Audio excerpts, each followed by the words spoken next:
And now next topic we are going to discuss about satellite. So you can see here satellite, page number 6. So we have to start here satellite. तो यहाँ पर satellite के बारे में हमें discuss करनी है. You can see the page number 6 and line number 1. So it has been told here that the heavenly bodies that revolve around their respective planets are called satellite. So first of all we have to understand what is satellite, what is the definition of satellite. तो यहाँ बताया गया कि ऐसे heavenly bodies जो planet के चारों ओर move करते हैं, those are known as satellite. Example में हम लोग लेते हैं, दिस इज द अर्थ, ये अर्थ है हमारा, और अर्थ के चारों ओर कौन सा हेवनली बॉडीज मूव करती है, तो अर्थ के चारों ओर मूव करती है मून. तो मून क्या हुआ, एक सैटेलाइट है, मून इज अ सैटेलाइट. तो इसी तरह से जितने सारे प्लैनेट्स हैं या जुपिटर है, सैटर्न है, इन सब के चारों ओर जो भी हेवनली बॉडीज मूव करते हैं, those are known as satellites. तो जुपिटर का भी बहुत सारा, जुपिटर के चारों ओर भी बहुत सारे हेवनली बॉडीज हैं जो मूव करते हैं, मींस जुपिटर का मून कहा जा सकता है. तो all, again I am going to repeat, all heavenly bodies those revolve round the planet known as satellite. I think it is clear. See the next line here, like the planets, satellites also don't have their own light and heat. तो जिस प्रकार से एक satellite का, sorry, एक planet का अपना कोई लाइट नहीं होता है, इसी तरह से इन द सेम वे जो प्लैनेट सैटेलाइट होते हैं, सैटेलाइट की भी अपनी कोई लाइट नहीं होती है. They reflect light which they receive from the sun.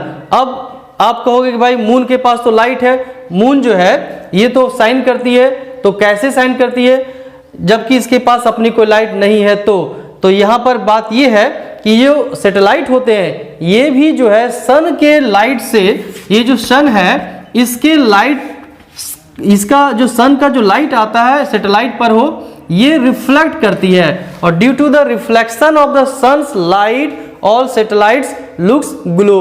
तो ये चमकते हैं सन के लाइट के रिफ्लेक्शन के कारण. Now see the next one here कि each planet has one or more satellite. अब यहाँ बताया कि जितने सारे प्लैनेट्स हैं तो बहुत सारे प्लैनेट्स के अलग अलग नंबर में इसके सैटेलाइट्स होते हैं. जैसे सपोज हमारा जो अर्थ है, तो हमारे अर्थ का कितना satellite, how many satellites, our earth has only one, that is moon. तो इसी तरह से जो अलग अलग सैटेलाइट्स, अलग अलग जो प्लैनेट्स हैं, जैसे जुपिटर है, सैटर्न है, यूरेनस है, तो इन सब के पास भी अपने अपने सैटेलाइट्स हैं और डिफरेंट डिफरेंट नंबर में सैटेलाइट्स हैं.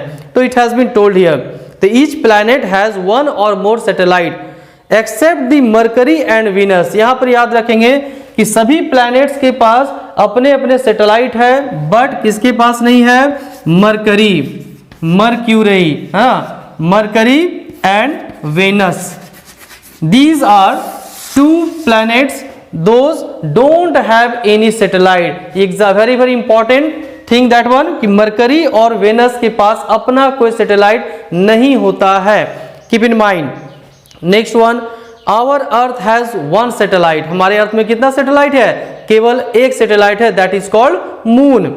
We call it the moon. As of 2015 Saturn has 53. अब यहाँ देखो क्वांटिटी बताई गई है अकॉर्डिंग टू द 2015 कि 2015 में जो पता लगाया गया था, इसके अनुसार according to this one, Saturn के पास 53 सैटेलाइट्स हैं. यानी कि सैटर्न में यदि जाते हो, जा नहीं पाओगे, बट यदि जाते हो वहां पर तो सैटेलाइट, इसका मतलब क्या हुआ कि सैटर्न के पास 53 ग्लोविंग मून्स हैं, तो रात में भी वहां पर काफी लाइट होगी. तो सैटर्न के कितने है, 53. Saturn has 53 satellites, Jupiter has 50, Uranus has 27, Neptune has 13 and Mars has 2 satellites. So these are the number. Now next topic we have to proceed, page number 7. The topic name is the moon, our nearest companion. यानी moon जो है हमारा सबसे नजदीक का साथी है. Now what it has been told about this one, let's we see. It has been told in the first line here that the moon is the closest celestial body to earth, to the earth. अर्थ का सबसे नजदीक का जो celestial body है वो क्या है, moon है. सबसे नजदीक का सेलेस्टियल बॉडी हमारा क्या है, मून है अर्थ से. Next one, it distance from the earth is about 3,84,000 kilometre. यहाँ पर डिस्टेंस की बात की गई कि ये जो अर्थ है अर्थ से लेकर के हमारा जो मून है इसकी डिस्टेंस कितनी है, तो कितना है 3,84,000 किलोमीटर। 3,84,000 किलोमीटर डिस्टेंस है कहां से, from the earth to moon. तो you have to keep in your mind and you have to practice this one. Next one, it has been told here the moon also reflects light which it receives from the sun. तो moon जो हमें दिखता है glow करता हुआ, चमकता हुआ, ये लाइट कहां से मिलती है इसे, ये लाइट इसे मिलती है सन से, सूर्य से। The moon rotates on its axis and also revolves around the अर्थ। अब यहां बताया गया है कि जो मून है ये मूव कहां करती है, तो ये जो है हमारा मून ये अर्थ के चारों ओर मूव करती है। Got it.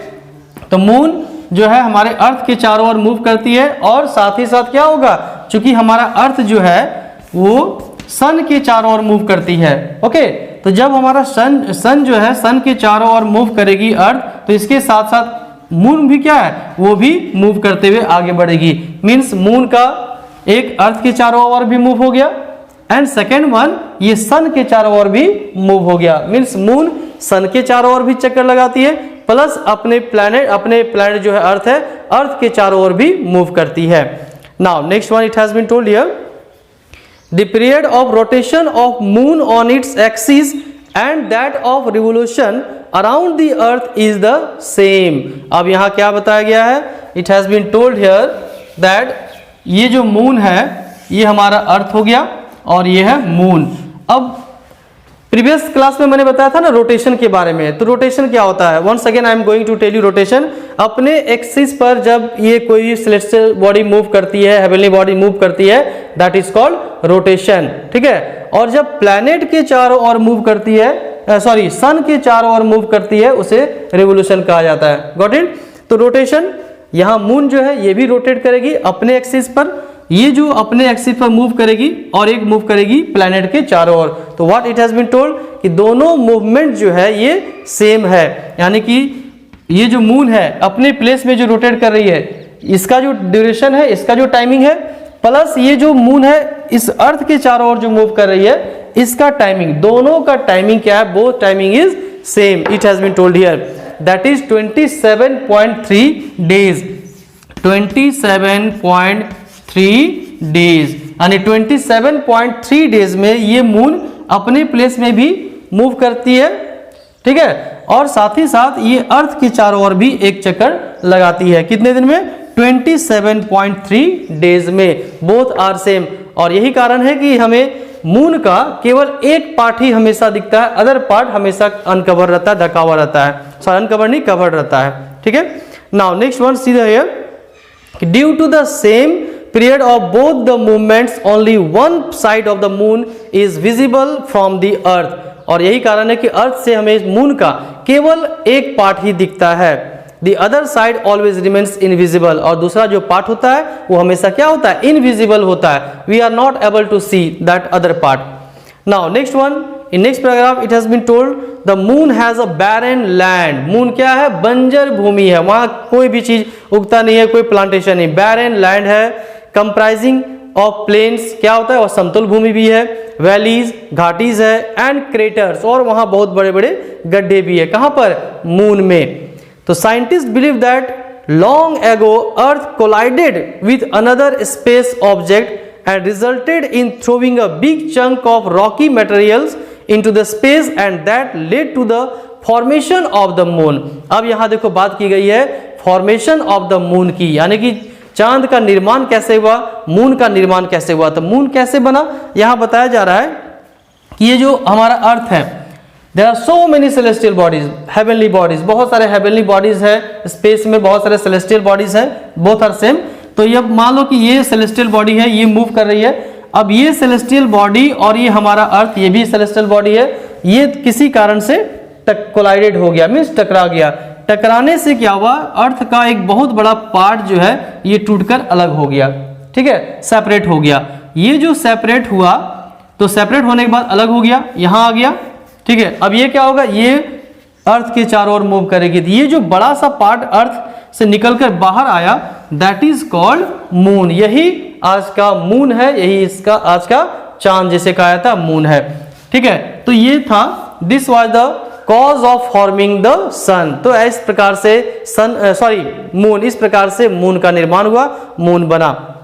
Now next one, it has been told here कि the moon doesn't have atmosphere around it. Moon के चारों ओर किसी तरह का कोई एटमॉस्फेयर नहीं है, जैसे हमारे अर्थ में क्या है, एटमॉस्फेयर है, but there is no atmosphere around the moon. It becomes extremely hot during the day, दिन में ये बहुत ज्यादा गर्म हो जाता है, and extremely cold during night और इन शैडो। जब दिन होती है तो बहुत ज्यादा हॉट हो जाती है, और जो रात होती है बहुत ज्यादा कोल्ड हो जाती है, क्या, moon. Next one, the temperature में increase to more than 214 degree Celsius. 214 degree Celsius.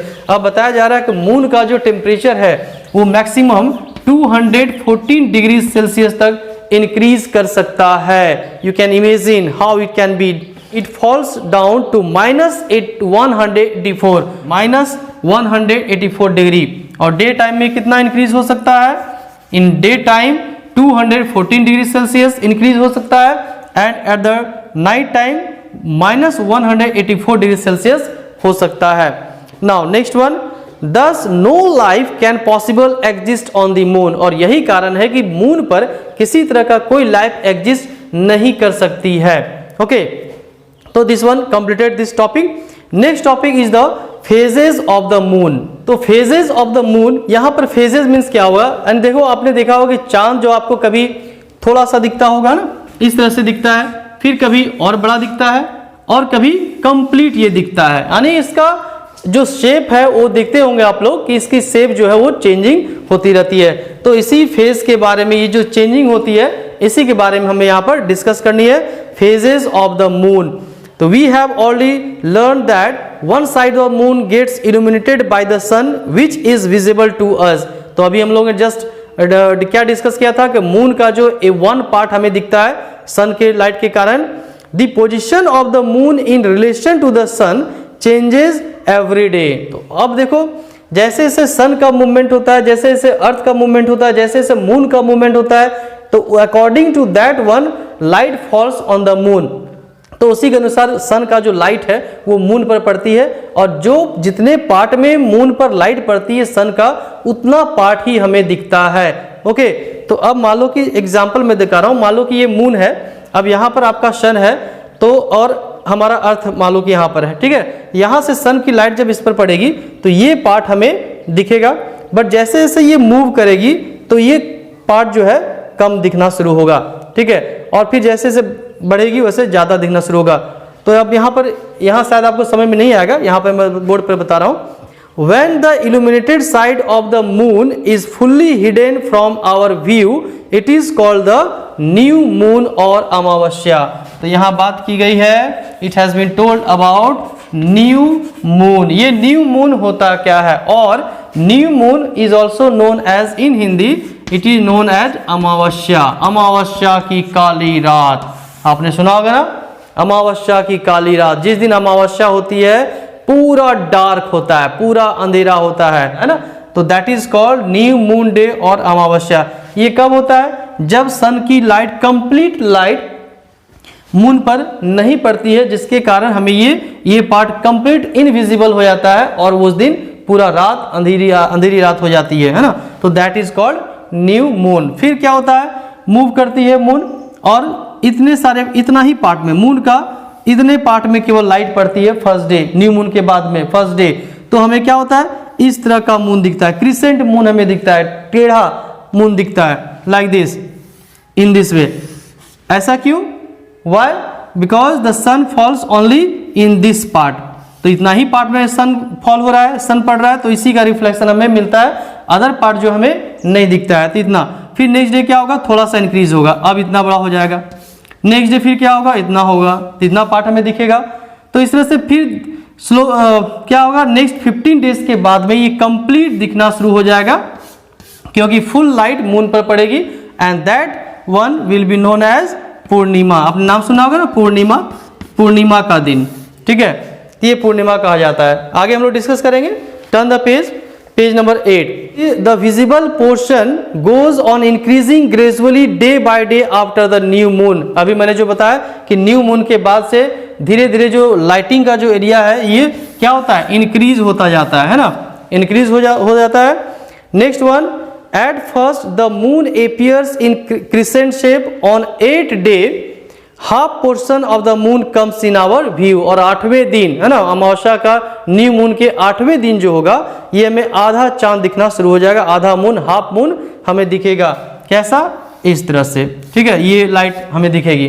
तो half moon on 8th day half portion of the moon comes in our view, the full moon becomes visible after 15 days. ये पूरा जो हमें moon दिखना start होता है, complete moon, that comes after 15 days. ये 15 days का समय लगता है, 15 डेज। तो 15 दिनों के बाद से फिर हमें क्या होगा, ये कंप्लीट हमें दिखना शुरू होगा। Now the day when the moon is completely visible to us is called full moon day और पूर्णिमा। तो जिस दिन हमें ये पूरा जो है चांद, पूरा मून जो हमें दिखता है जिस दिन, तो that is known as full moon day. What is known, full moon day. Can you see here, full moon day. In Hindi it is known as Purnima, Purnima. तो फुल मून डे जो है ये किस नाम से जानते हैं, in Hindi Purnima and in English full moon day. तो this is the movement and this is the phases of the moon। तो after this day the decline of the moon's illuminated part starts। ठीक है, तो अब देखो एक बार तो ये क्या हो गया, वन टाइम ये कंप्लीट ब्लैक था, और जिस दिन ये ब्लैक हुआ उसके नेक्स्ट डे से क्या होना हुआ, नेक्स्ट डे से ये स्टार्ट हुआ दिखना, थोड़ा थोड़ा करके दिखना, दिखते ये कंप्लीट एक दिन 15 डेज में क्या हुआ, कंप्लीट दिख गया, one part completed, one phase. अब नेक्स्ट में ये कंप्लीट जब दिखा, अब उसके बाद से क्या होगा, आफ्टर दैट क्या होगा, धीरे धीरे वन पार्ट अब ये क्या होगा, डार्क होना शुरू होगा। वन पार्ट क्या होगा, अब डार्क होना शुरू होगा, वन पार्ट हमें नहीं दिखेगा, बाकी कंप्लीट हमें दिखेगा। नेक्स्ट डे क्या होगा, फिर थोड़ा सा और डार्कनेस इसकी बढ़ जाएगी, ठीक है, फिर थर्ड में और डार्कनेस बढ़ेगी। तो ये डार्कनेस धीरे धीरे बढ़ती जाएगी और कंप्लीट एक दिन होगा जब ये कंप्लीट मून डार्क हो जाएगा। तो ये जो फेजेस है, ये कंटिन्यू, ये जो रोटेशन है वन फुल मून डे का है ना, अमावस्या या पूर्णिमा का, ये कंप्लीट रोटेशन चलता रहता है। आई am going, you can see in the figure, मैं फिगर भी आपको दिखाता हूँ, ये यहाँ पर बुक में दी गई है।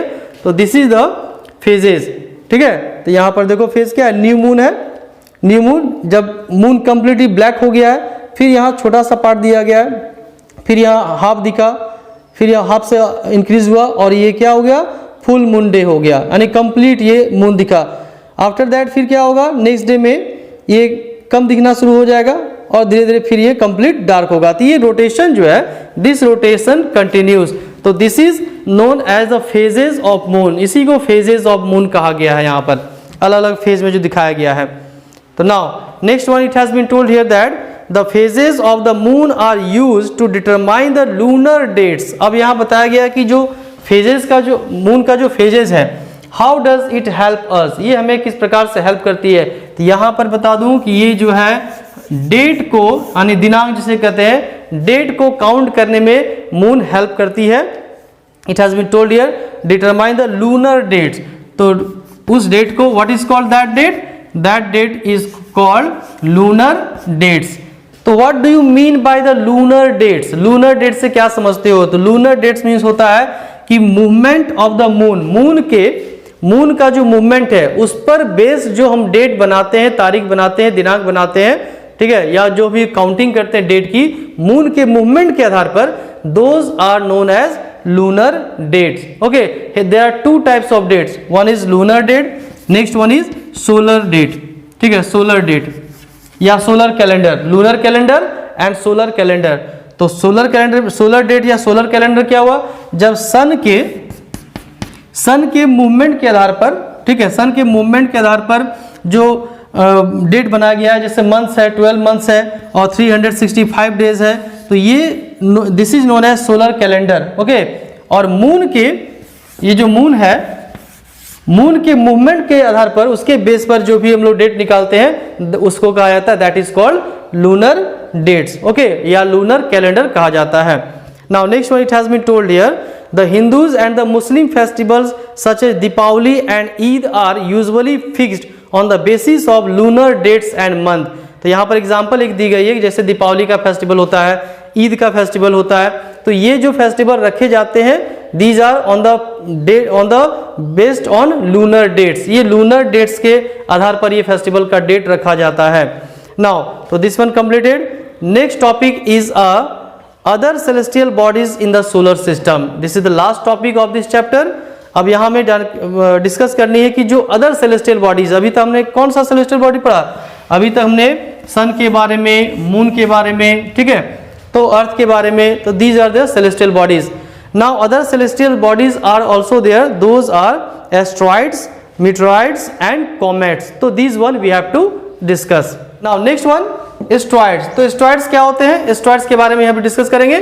तो asteroids are rocky space object, rocky और स्पेस ऑब्जेक्ट, यानी कि स्पेस में एक ऐसा चीज जो बहुत बड़ा चट्टान के रूप में होता है, रॉक होता है, और ये क्या करते हैं, मूव करते हैं, ऑर्बिट द सन, यानी कि सन के चारों ओर मूव करते हैं. ठीक है, ऐसा नहीं कि काफी बड़ा होता है, ये बहुत ही छोटे होते हैं, बहुत प्लेनेट की तरह नहीं होते, प्लेनेट से काफी छोटे होते हैं.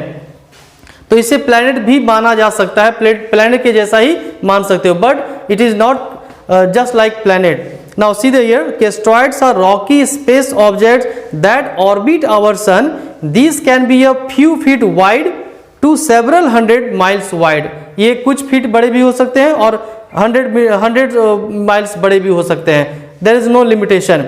And most asteroids orbit our sun, a star, in a region of space between the orbits of Mars and Jupiter and known as asteroid belt. अब यहाँ देखो क्या बताया गया है, ये सन है और ये जो है आपका एस्ट्रॉइड्स है.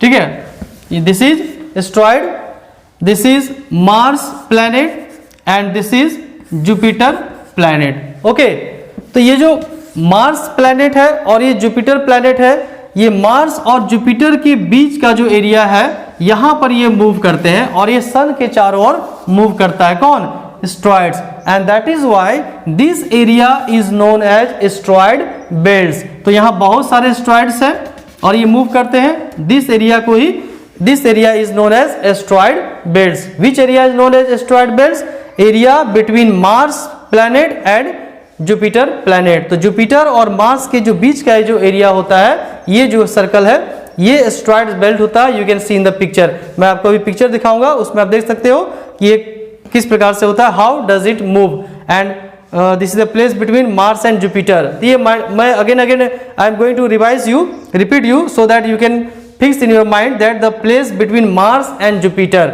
Okay, this area is known as asteroid belts. Now next one, next topic is meteoroids. तो अब हमें मीटरॉइड्स के बारे में डिस्कस करनी है. We have to know about meteoroids. ये मीटरॉइड्स क्या होते हैं.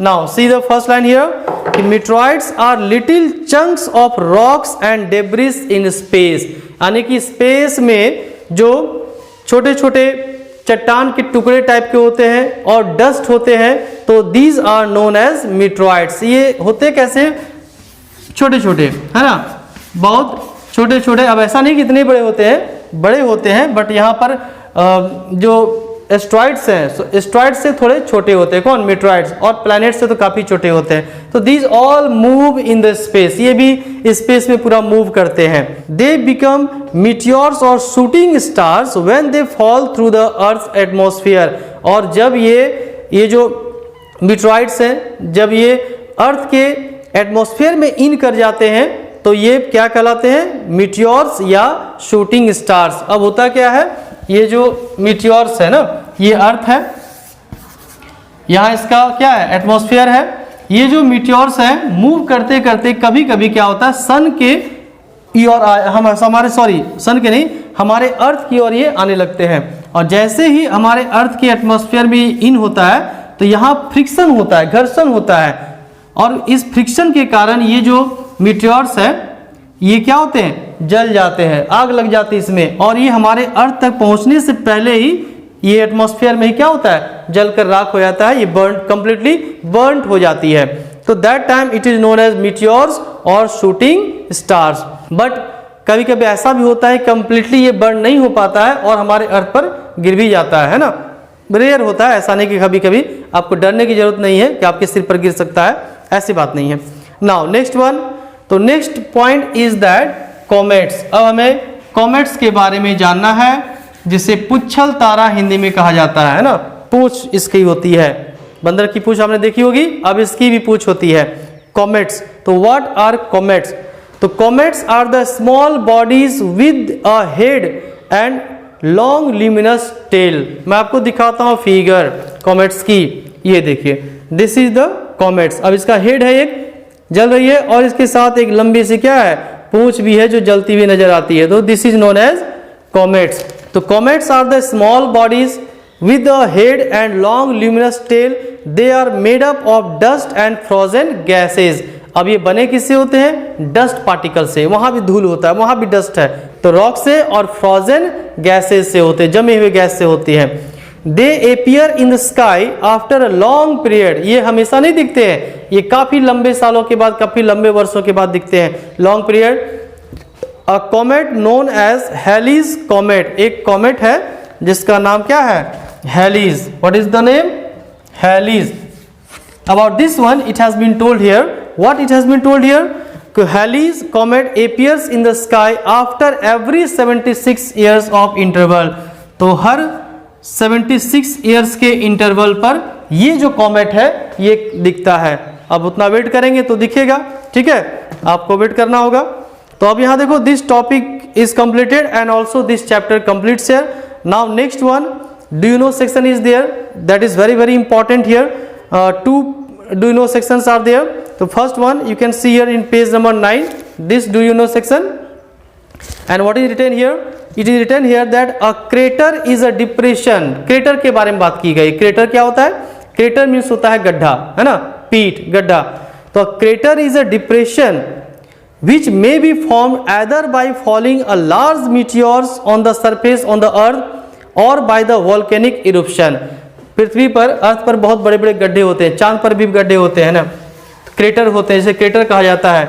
ये मैंने भी बताया था ना कि कुछ ऐसे मीटियोर्स होते हैं जो एटमॉस्फेयर में कंप्लीटली बर्न डाउन नहीं होते हैं, and they fall on the earth surface, तो अर्थ के सरफेस पर गिर जाते हैं और गिरने से बहुत बड़ा क्या होता है, गड्ढा हो जाता है। तो ये जो क्रेटर होता है, गड्ढे होते हैं, टू रीजन होता है इसका। एक वॉल्केनिक इरप्शन के कारण, ज्वालामुखी फटने के कारण भी होता है ना, लावा निकलता है, वो फटता है तो वहां पर गड्ढे हो जाते हैं। सेकेंड रीजन है ये क्रेटर, ये जो मीटियोर्स है, ये जब हमारे अर्थ पर गिरते हैं, फॉल होते हैं, इसके प्रेशर से बड़े बड़े गड्ढे, बड़े बड़े क्रेटर्स बन जाते हैं। About this one it has been told. तो one example has been given here, एक क्रेटर का यहाँ पर एग्जाम्पल दिया गया है कि meteors crater of north Arizona USA. USA में एक नॉर्थ एरिजोना प्लेस है जहां के बारे में बताया गया है कि वहां पर एक क्रेटर है, गड्ढा है, इज नियरली 1 माइल अक्रॉस, लगभग 1 मील बड़ा है, 2.4 माइल्स इन सर्कमफ्रेंस, यानी उसका जो सर्कमफ्रेंस है ये 2.4 माइल्स का है, एंड मोर देन 550 फीट क्या है, डीप है, और गड्ढा कितना है, 550 फीट।